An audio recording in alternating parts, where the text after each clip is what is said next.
DK. Go, Cat. Presented by Bones Brothers Media.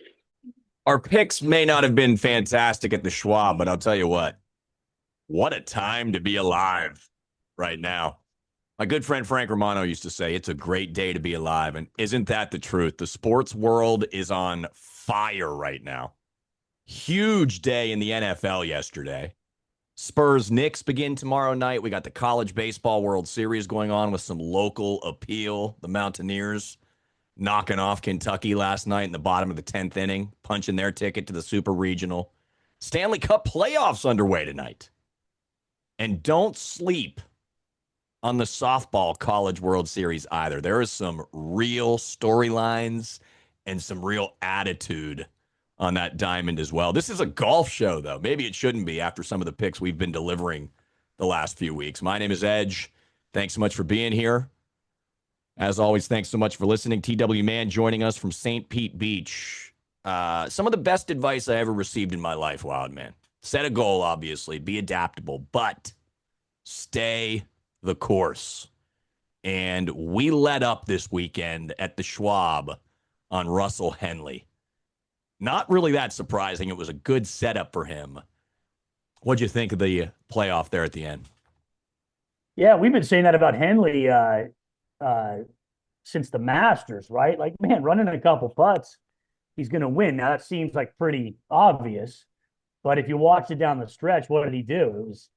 It was, 17, 15, and 8 feet to steal the tournament. So not surprising at all. I did have a share of them in another side league that I'm in where we are in first place. We can't really gloat that much about it because we don't share the standings with that, but we're running good. We're on top of the world. We're going up from there. I want to give you a big shout out on your Rogue Warrior last week. Meissner finished tied for third. And really not all that surprising to me was Oberg, who finished tied for 17th. We talked a little bit about that spot, him being the most expensive golfer last week and really playing well, but not being able to finish. A top 10 machine, finished tied for 17th this week. Were you surprised by his play at all? I was surprised by how he faded down the stretch there on Sunday, but that's kind of been his That's MO what he's too, been right? doing, though. That's what Yeah, we he were did it at the talking about playoffs. last week. I'll tell you this about Oberg. He's still putting with that classic blade putter. And I think you still putt with a blade, don't you, Edge? I do. Yeah, look, I think that when he goes to a weighted putter, like a TaylorMade Spider or that, one of those new ping putters, that's going to change a lot for him. To me, that's his big issue right now. Even though his strokes gained putting are okay, I just don't trust him over those 6, 8, 10 footers with the blade, man. Well, it was a great call last week on Meissner. Like I said, finished tied for third. Oberg tied for 17th. Cootie and Harmon both finishing a tie for 22nd. Tom Kim tie for 54th. If you've been listening this far, and thanks so much if you have, Bones DK not with us again today, so he's not here to defend himself. We're going to mix it up a little bit today too, Wild Man. No core four. We're just going to kind of go through the tiers. But Tom Kim, what happened to him? Was he leading the tournament at one time? He was on Thursday. I got to tell you, I was like tracking a lot of his holes there towards the end. I don't have it written down, but I believe he made 3 birdies in his final 57 holes.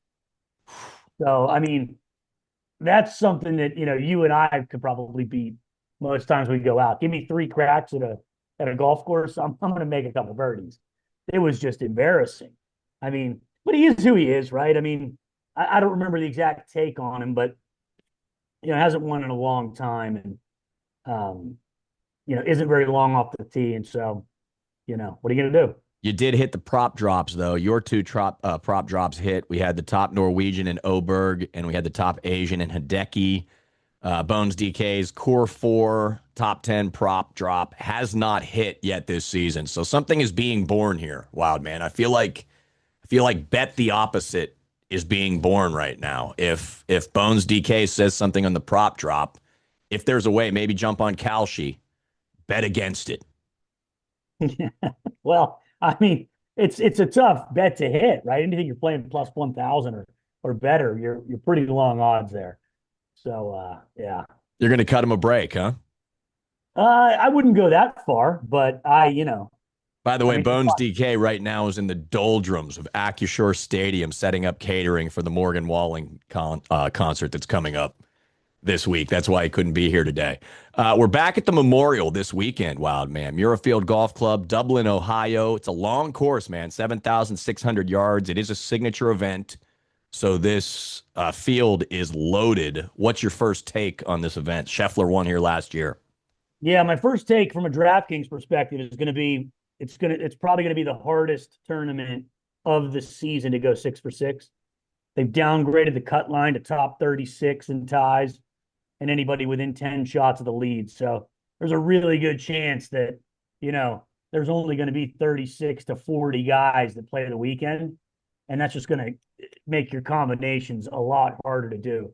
I will say this. I mean, look, Scotty Scheffler, not only has he won back to back here, he leads the PGA Tour in strokes gained total, birdie average, bogey avoidance, par four scoring, birdie or better, adjusted scoring average, total driving, ball striking, which, by the way, he has a total of 2. It's the lowest you can have. It combines your greens and regulation percentage with your total driving. That's how you come up with ball striking. He leads both.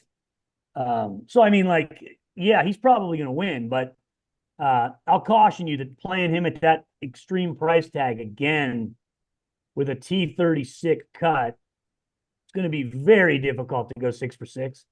And so I would play him for sure if you're playing like a lotto ticket entry where you can get a little risky and play some of those combos down low. If you're playing a single entry, I just wouldn't take him. The winner in the 150 single last week did not have Russell Henley. Had Smalley, had JJ Spawn, and some other guys. So you don't need to have the winner unless you're in those, really big lotto tickets where like some of these DFS pros are going to be playing 80 combos of Scotty Scheffler. One thing you could say about Scheffler this season, if you want to be critical about anything, is he has been a little bit of a slow starter. So if you're talking about a tied for 36, he's got to get it done in those first 2 rounds. And he really has been making a lot of his hay in the final round on Sunday at a lot of these tournaments he's been playing in. What is this course layout going to look like, Wildman? Are we worried about tight fairways here? Are the greens bigger green complexes? Are they little dimes like we see on some of the tour events? Yeah, so we're not too worried about the fairways. They're about tour average, about 35 yards wide on average.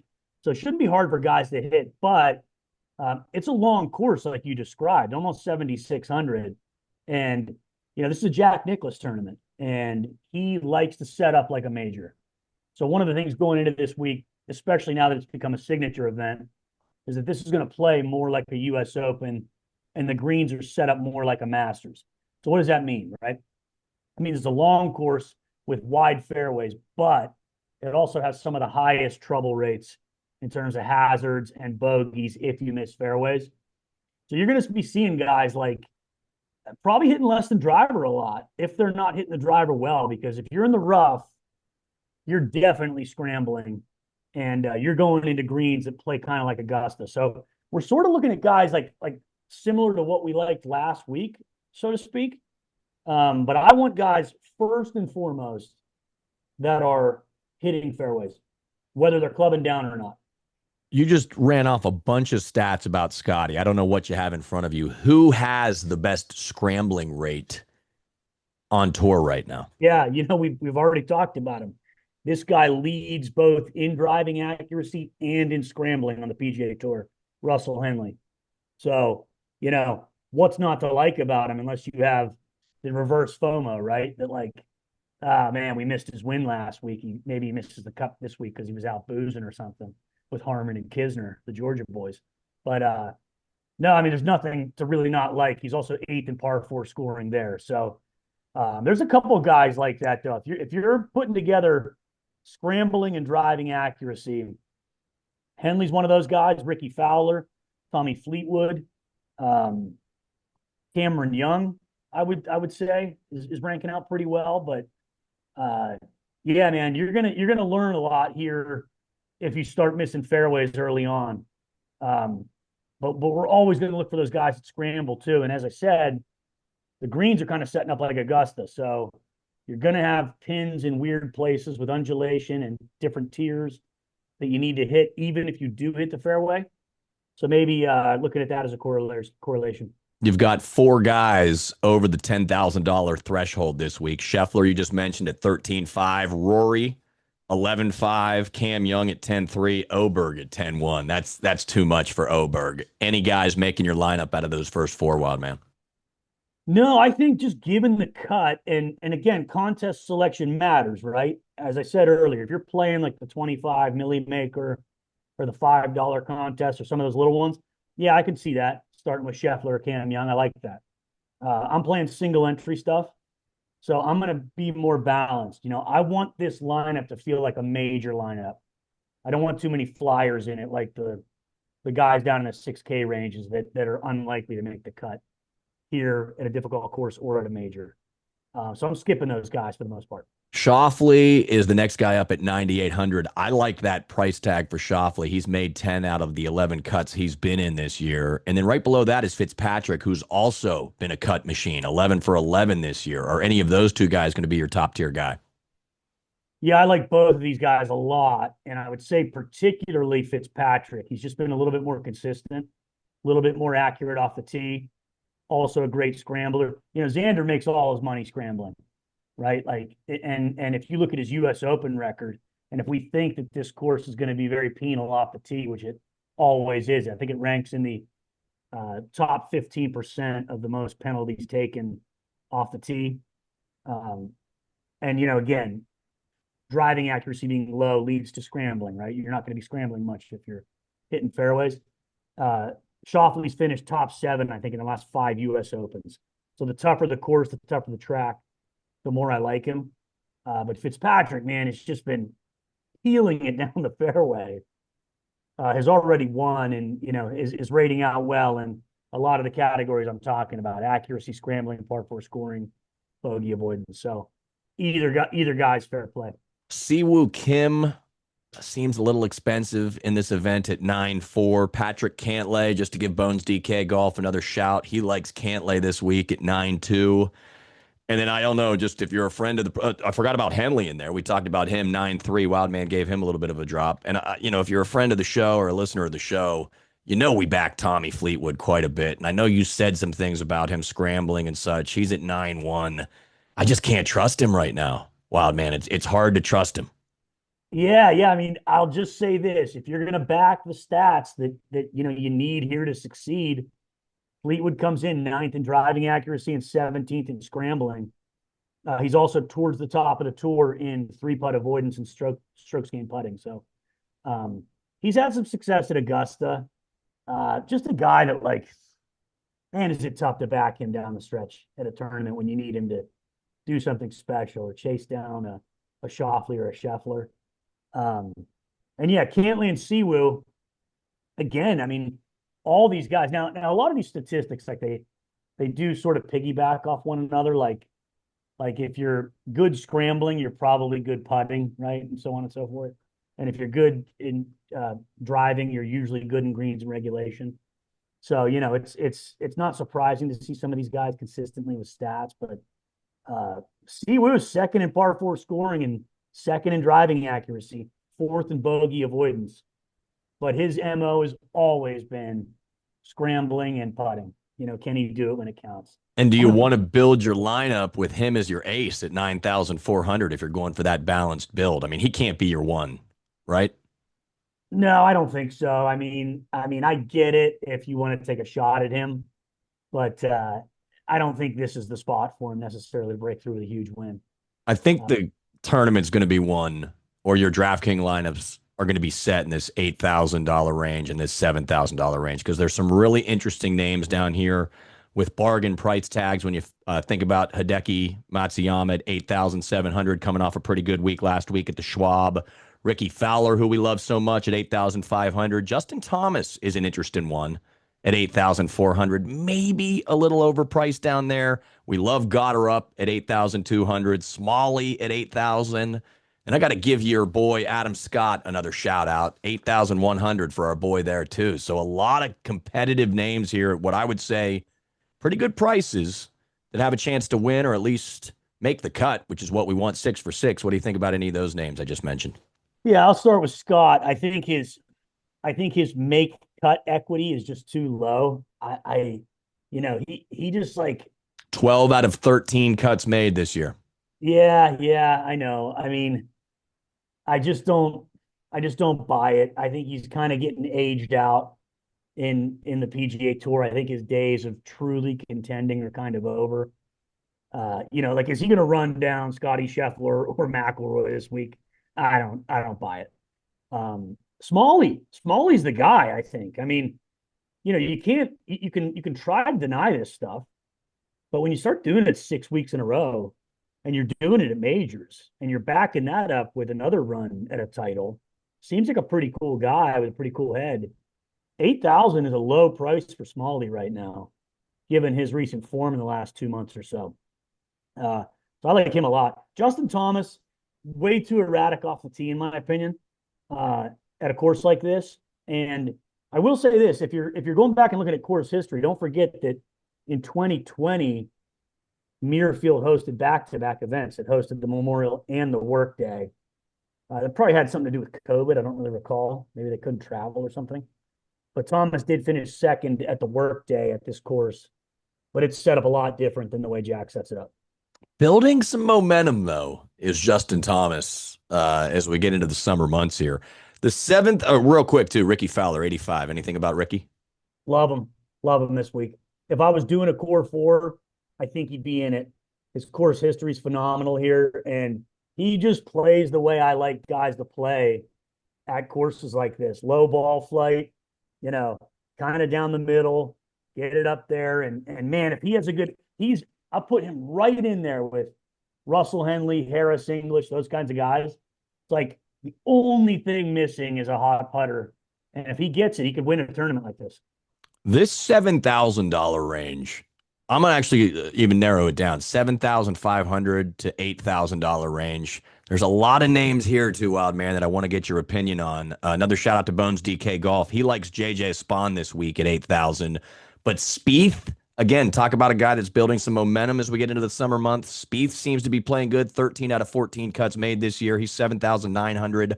The old gum chewer, Harris English, back in the conversation, 7,900. Interesting pick I like here.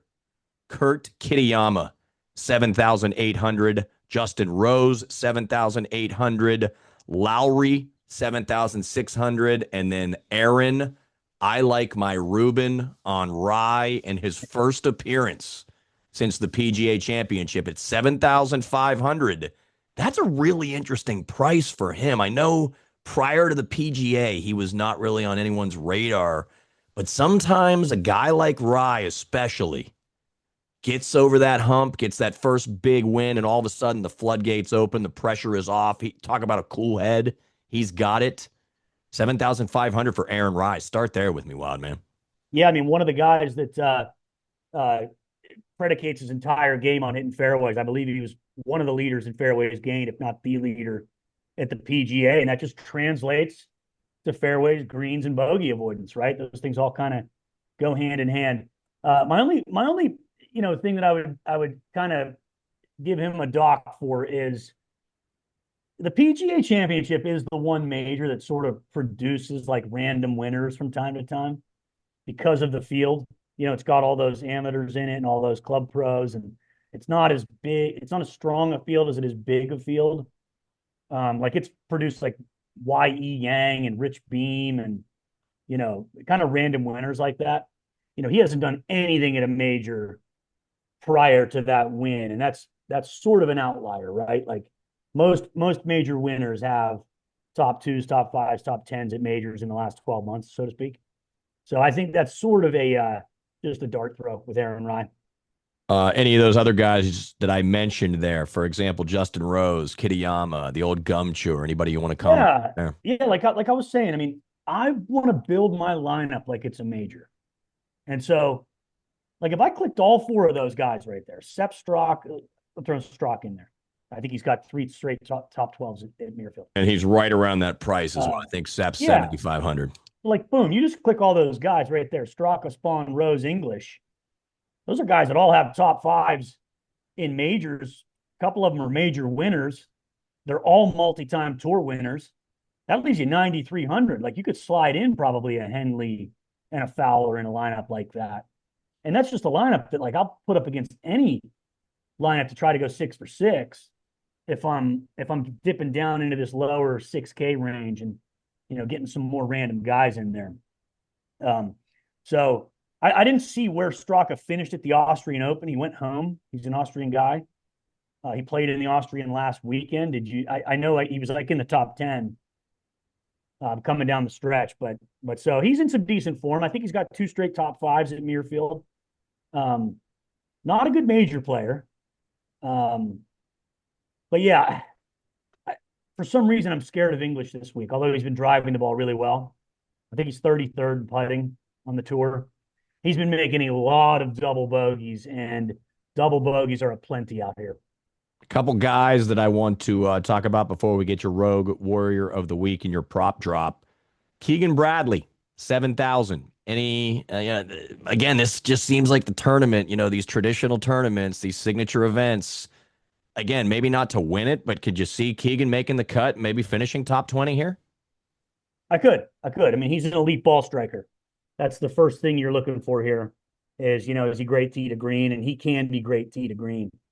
But he's like got one of those, he's got some of the most lopsided results possible, right? Like he could finish in dead last or he could win. Yeah.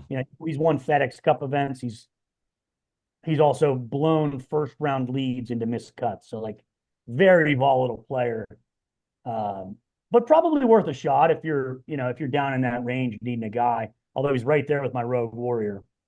Your Rogue Warrior isn't Raytan, is it? It's 6,900 because he's back this week. We loved him. Yeah, once you enter into the Rogue Warrior Hall of Fame, you don't get picked again. Okay. He's no longer a Rogue Warrior, right? We picked him at the Zurich where they made 5 eagles. He followed that up with a signature win. So I wouldn't consider him even rogue. I think he's a pretty good player. Obviously, he's proved it. I'm going with, as the host of this show, again, not the analyst. I don't do half, not even a quarter of the research these guys do, but I just like Raytan at that price again, man. 6,900. I think he's good for the cut at the very least. A couple other names we've been talking about in the last few weeks before we get to your Rogue Warrior. Fitzpatrick, that's Alex at 6,700. Just a lot of momentum right now, Wild Man, with a good price. I mean, we talk about him every single week. Harmon at 6,600. Again, not taking a week off. He's back on the course this week. And then Tom Hoagie down at 6,300. If you were desperate and went with one of those top tier guys to start your lineup and needed somebody sub 7,000, who's your favorite out of those 3? I'm going to pass on Hoagie, and I'm going to pass on Alex Fitzpatrick. And Hoagie actually had a top 10 here last year, but if you watched him last week, I mean, he shot a 79 on Saturday. He just doesn't seem to be in the form I'm looking for. Like, if he slide in and make the cut, it's feasible, but I don't think he's contending in this field, unfortunately. But Harmon, I mean, is a model of consistency. I mean, he doesn't really play poorly ever. And, this course is going to set up well for him like it did last week where he finished T22, even though he played pretty poorly on the weekend. But he lives in the fairway. And so, yeah, that's the recipe to make the cut here. He's made it here before. So I'll lean Harmon there. But look, I'll say this too, Edge. If you go from like below Re10 down, there's probably 20 or so guys below 7K. I'll bet you 75% of those guys miss the cut. So, you're throwing darts down here. I'm telling you, like I'd lean more towards a balanced build of 6 guys that have win equity, because I don't know that anybody down here has win equity that's very strong. Rogue Warrior, he just said Brian Harmon there at the end. Rogue Warrior, I'll preface it with this. Oh, Canada. Who is your rogue this week, Wild Man? Yeah, perfectly done. Okay, $7,100. Made 5 straight cuts at Muirfield, including at the Workday when it went back to back. So 6 straight at this course. Couple top 15s, a top 10. A guy that always plays well at Augusta. I believe he's got 5 top 12s at Augusta. So we're correlating greens there. We need tee to green play. We need fairways gained. His form has been bad, not great, let's say, and this is why he's the rogue warrior. But if I need somebody to get to like 1 over through 36 to make the cut, I'm leaning on a guy like this, Corey Connors. Doesn't make a ton of birdies, but also doesn't make a ton of mistakes on courses like this. So let's go Corey Connors, Rogue Warrior, Canada. And I'll tell you, Wildman's Rogue Warriors, not to glaze them here too much, but they've been above average. They have been. We've had a couple good Rogue Warriors in the last couple weeks. You also hit on both your prop drops last week. What do you got for us this week? Prop drop. Okay, we're going back to one we played before. It's going to be a low scoring event. So unless Scheffler gets the 10 under, we're going to take winning score single digits. And man, I don't know if you guys recall, if you've listened this long, but I was betting hole in ones like for the first like 2 months of the season, didn't hit one. There's been a freaking ace every tournament in the last month. It's crazy once you get off of it. Never seems to work out for you. But give me Ricky Fowler as a top 20. Ricky Fowler with the top 20. Okay. Yeah. And then again, if we're thinking 10 under, maybe he gets to 12. Probably not. Probably 10, 9 under.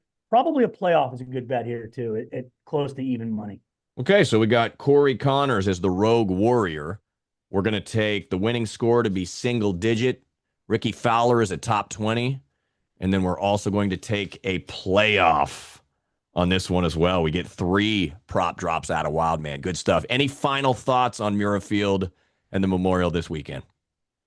No, I wish we were there. We went out to this tournament before back in the day. I think McElroy was still wearing like a hemp necklace. It was that long ago. You remember that crap? Yeah. Be prepared for Jack Nicklaus ad nauseum this weekend on your television, and be prepared for the way he looks also. He's getting older. I haven't heard who the honorary, whatever chairman of the week is. Last year it was Barbara Nicholas. So, Hey, keep it in the family. Why not? Hey, I know. Golf is just so cheesy at times. What is not cheesy right now is the West Virginia baseball team, man. They're an electric factory. Cardiac kids. They get something called Cal Poly at home for a 3-game series. If they win that way, or if they win that one, they're on their way to Omaha, where they will face the winner of Troy and Little Rock. Not to diminish those programs. I know Little Rock's been in the World Series many times, as is Troy. But the table is set for this Mountaineer baseball team to make a run here, Wildman. Have you been watching it all? I was watching last night in the winner go home game against Kentucky, and when Kentucky hit the back-to-back homers to tie at the 8th, down 5-1. I didn't text this because I was a little tired, but I was like, is this just the most West Virginia It really would have been. It really would have scenario you've ever seen? Just send like all these fans home with nothing, but they pulled it off. They got a couple aces, and they got that kid from Pittsburgh who's what's his name, Gavin Kelly, who's legit. So yeah, I don't want to diminish Cal Poly, Troy, or Little Rock either, but odds are they don't have great athletic, facilities and programs, and none of them have a BCS trophy or a Final Four. They might not even have a football team. Right, sitting in their trophy case. So one of these is definitely the big brother of the other 3 here. Kind of rare for West Virginia. Yeah, you're right. And to your point, it would have been the most West Virginia thing ever, but it went the exact opposite way. The fans that were there last night got a experience that we have never had here in Morgantown with that baseball team. And the ESPN coverage, I'll say at the end, they played Country Roads and panned that audience and let them sing Country Roads the first 2 or 3 verses of that. And I think it really made an impact on those of us watching at home as well, not just here in West Virginia, but all throughout the country. Myles Garrett traded to the Rams yesterday from the Browns. Jared Verse goes to Cleveland. Myles Garrett to Los Angeles. Is it time to put a futures bet in on the Rams here, man? They are just building.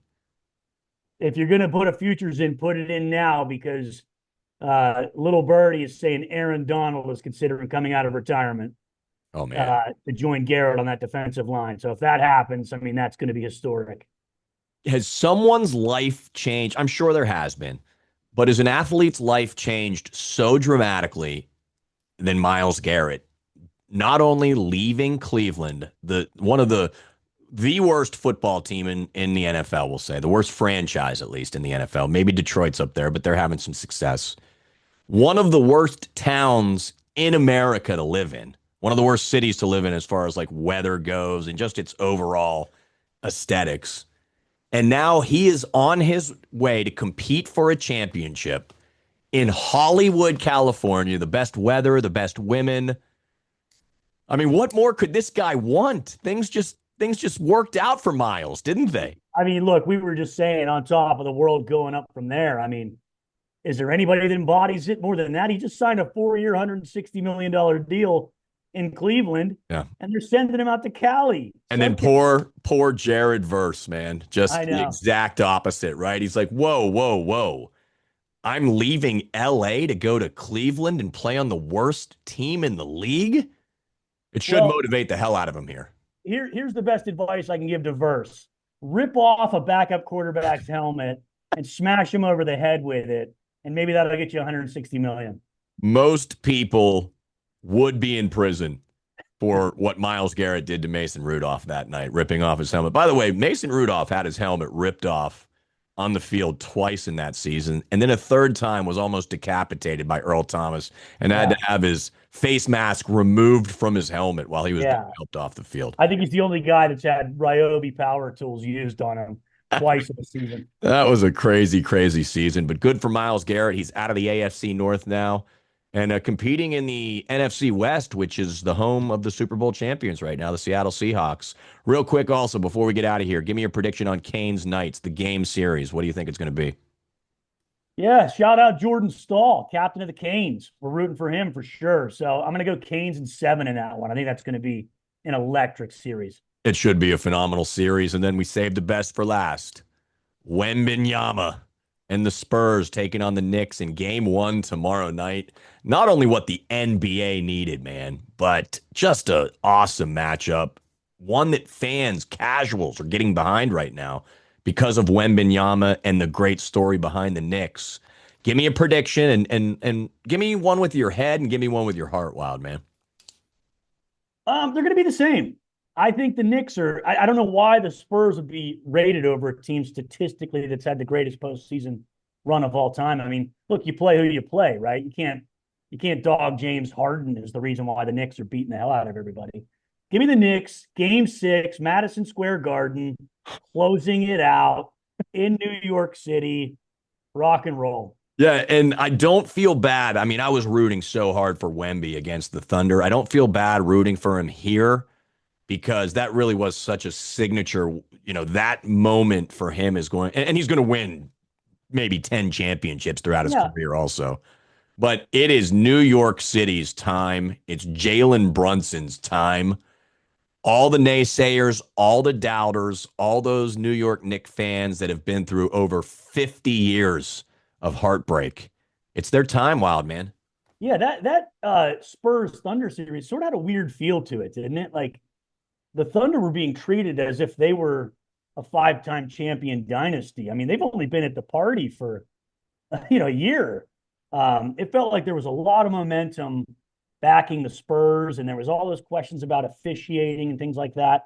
And then you had, this is what my original take was like, I'm happy for Wemby, but bawling your eyes out, you didn't win anything yet. Right. I think the Knicks are a juggernaut. I mean, just they remind me of the guys in Big Trouble in Little China. The yellow hats. Yeah, the allies. The allies. They're just ready to. Yeah. And one other thing I'll say, this may sound ridiculous because he's a superstar in the NBA, but I think Karl Anthony Towns is being underestimated for this Knicks team, especially when it's going to come up to Wembenyama.